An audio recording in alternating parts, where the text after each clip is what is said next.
your world just suddenly stops on a dime. The world as you know it is no more. It's never the same again. In 1997, Sid Renfro's husband Tom, a well-respected physician in Norton, Virginia, was diagnosed with the rarest form of lymphoma, already in the 4th and final stage. Sid wasn't given little hope her husband would live.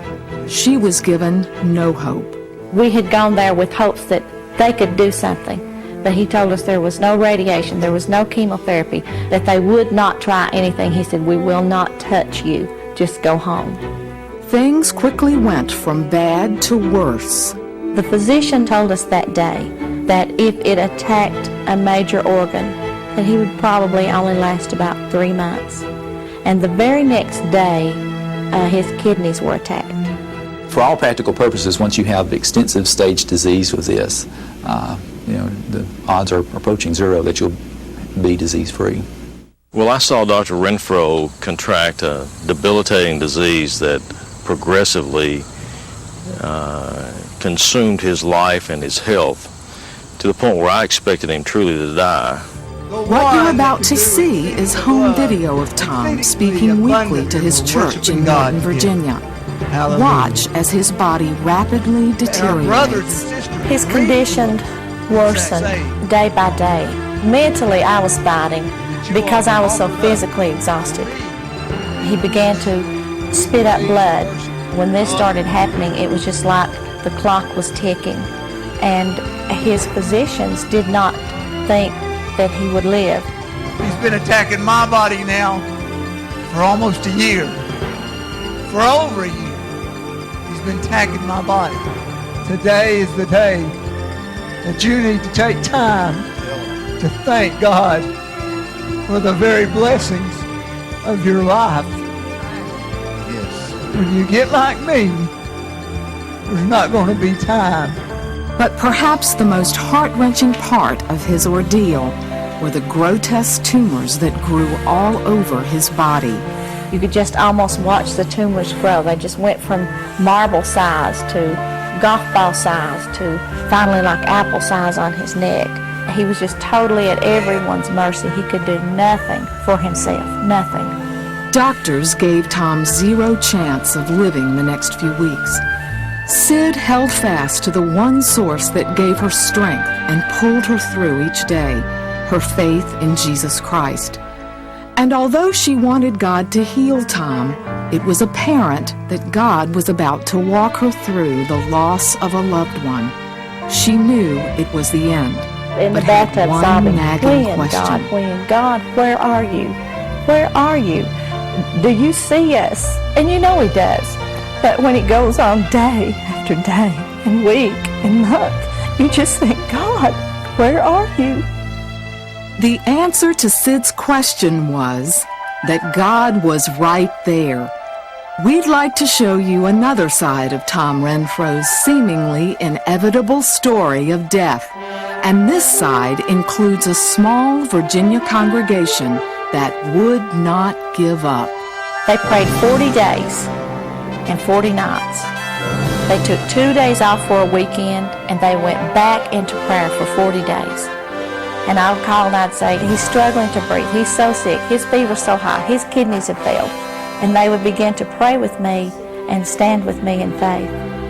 Sid witnessed the most powerful intercession she'd ever seen. He had several thousand patients, and they were all praying. And he was just well known in our community. And we had contacted religious groups, such as the 700 Club. We knew that people around the world were praying for us. And that was a strength to us many times when our own strength was waning. In a last-ditch effort to give Tom a few more weeks, chemotherapy was administered. It was only to prolong Tom's life through Christmas. But a miracle unfolded. The tumors melted away. Gone. No more cancer. Occasionally, you see things you don't have good explanations for. His first round of chemotherapy, we were seeing responses in a matter of hours where these lymph nodes were shrinking. I've never seen a response like this before. It was a rather dramatic experience. I felt that Tom was miraculously cured, and that through his faith, God worked in his life to preserve his life for his good. After 2 weeks, Tom stood in front of the congregation that had prayed him home. I want you to understand that this is a true miracle. This is what you have been praying for. And I can't get it across. I don't have the words to express to you what is in my heart and what God has done for me. You are looking at a true miracle of God. A few months later, he headed to Israel to be baptized in the Jordan River.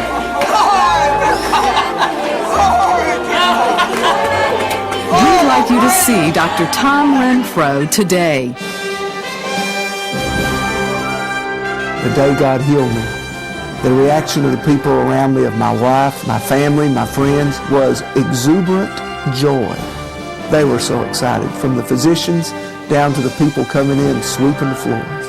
They all rejoiced with the miracle that God had done. No one knows that better than the people who stormed the very throne of God on Tom's to the God behalf. inside them. We had people who would say, well, God woke me up at 2 o'clock in the morning this morning and told me to pray for Dr. Renfro. And I prayed for about an hour and went back to sleep. Somebody else say, well, I know why you went to sleep. It's because he woke me up at 3 o'clock and he told me to pray for Tom Renfro. It just totally changed my life. I'm a different person. I'm a different Christian. I'm just totally different. My whole life is different. We just thank the Lord today that he has done this miraculous thing in our midst because we believe and we're his people and we love him. If I had not have gone through with him what I went through for months, I stayed with him day and night with Sid.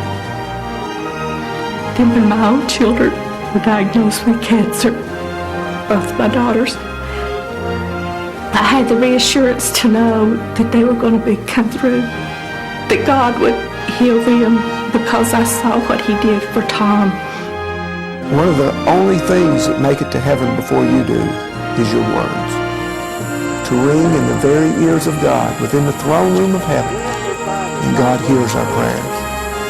And the power of prayer is just what activates God. It's what he's waiting for us to hear, to cry out to him, to cry out not only for our needs, but to cry out in worship, to cry out in thanksgiving, to tell God that he's God and that we trust and love him.